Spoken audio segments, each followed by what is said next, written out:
पहली जमात मजमून उर्दू हमारा परचम पेशकश शाहीन सुल्ताना।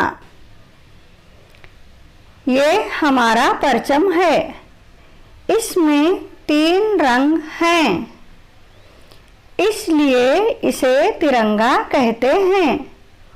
ऊपर जाफरानी रंग है, बीच में सफ़ेद रंग है, नीचे हरा रंग है। सफ़ेद पट्टी में एक चक्र है, इसका रंग नीला है, इसे अशोक चक्र कहते हैं। हम कौमी त्योहारों पर अपने परचम को सलामी देते हैं। हमें अपने परचम से मोहब्बत है,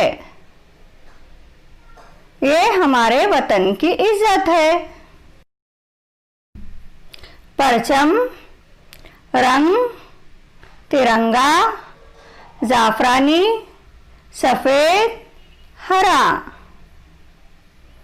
पट्टी, अशोक चक्र, नीला, त्यौहार, सलामी।